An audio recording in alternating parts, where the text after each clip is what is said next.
మన దేశంలో ఒక్కటంటే ఒక్కరోజు జరిగిన విద్యుత్ వినియోగం ఎంతో తెలుసా? నంబర్ వింటే మైండ్ బ్లాక్ అవ్వాల్సిందే. నిన్న ఒక్కరోజే 270.82 గిగావాట్ల కరెంట్ వాడేశారు. అవును, మీరు విన్నది నిజమే.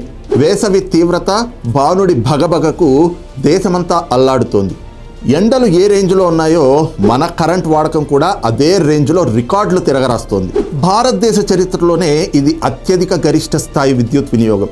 ఇదేదో ఒక్కరోజు ముచ్చట కాదు బాస్. గత 4 రోజులుగా దేశంలో విద్యుత్ వినియోగం ఊహించని స్థాయిలో ఆల్ టైమ్ హై రికార్డులను క్రియేట్ చేస్తూనే ఉంది. పగలు రాత్రి తేడా లేకుండా ఇళ్లల్లో ఏసీలు, ఫ్యాన్లు, కూలర్లు తిరుగుతుండమే దీనికి కారణం. ఉత్తరాది నుండి దక్షిణాది వరకు ఎండల తీవ్రత ఎలా ఉందంటే కొన్ని ప్రాంతాల్లో ఉష్ణోగ్రతలు 45 నుండి 48 డిగ్రీలు దాటేస్తున్నాయి. సెగలు గడగడలాడిస్తున్న వడగల్పులకు ప్రజలు ఇళ్ల నుండి బయటకి రావాలంటే భయపడిపోతున్నారు. పరిస్థితి ఇలాగే ఉంటే ముందు పవర్ గ్రిడ్లపై మరింత ఒత్తిడి పెరిగే అవకాశం ఉంది. మరి మీ ఏరియాలో ఎండలు ఎలా ఉన్నాయి? పవర్ కట్స్ ఏమైనా ఉన్నాయా? కింద కామెంట్ చేయండి. ఇలాంటి ఇంట్రెస్టింగ్ అప్డేట్స్ కోసం ఛానల్ లైక్ చేసి సబ్స్క్రైబ్ చేసుకోండి.